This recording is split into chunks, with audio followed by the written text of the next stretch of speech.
आपको होशियार रहना चाहिए। अगर आप ये कहें, अरे सुनो भाई, सुने तो ही ज्ञान आता है, स्लोगन शाउटिंग मेरे लिए करे तो मैं खुश हो जाऊंगा, बाकी का समझ तो नहीं पाएंगे आप। कोई बड़ा आदमी या कई बड़े हुद्दे पे इन्होंने नहीं बिठाया, इसीलिए आप हिम्मत करो, एक हो जाओ, अपने हकूक के लिए लड़ो। मैं ये नहीं चाहता कि एक दूसरे से लड़ो, वो मोदी करते हैं डिवाइड एंड रूल, लेकिन मैं नहीं, मैं देश को एक रखना चाहता हूं। राहुल जी देश को एक रखना चाहते हैं। राहुल जी तो बोले, भाई मैं तो मोहब्बत की दुकान खोला हूं, नफरत की नहीं, लेकिन यहाँ बीजेपी आरएसएस ये तो नफरत की दुकान खोल के बैठे हैं। और इसी के वजह से आपको होशियार रहना चाहिए।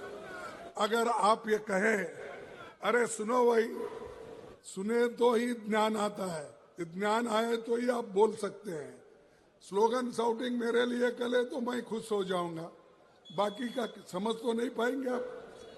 देखो, बीजेपी और आरएसएस इतनी बुरी है और उसके संग में इन्हों है।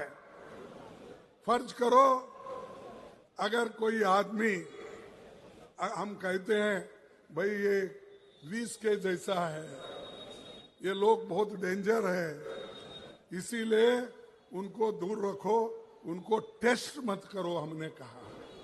अगर कोई ये कहता है तो भाई हम बोलते ये विष है, पॉइजन है, इसके पास मत जाओ, उसको देखो मत।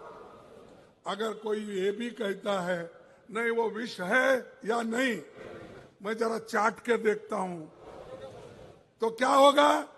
अरे तुम चाट के देखे तो भी मरेंगे, दूर से देखे तो उनका अन्याय अत्याचार भी तुमको मालूम होगा।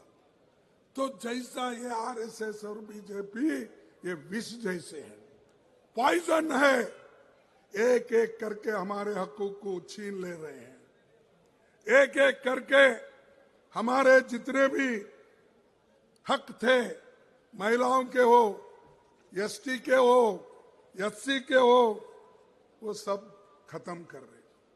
आप देखिए बाजू मणिपुर में क्या हो रहा है, हजारों लोग मर रहे हैं, महिलाओं का रेप हो रहा है, सैकड़ों गाड़ियां जल गए, घर जल गए। कहां है मोदी जी, कहां है बीजेपी?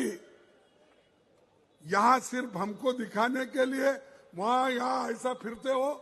जाके अपनी सूरत बताओ मणिपुर में, जाके बताओ नागालैंड में, तब आपको मालूम होगा। देश को एक रखने के लिए अगर कुर्बानी भी देना पड़ती है तो आपको देना पड़ेगा।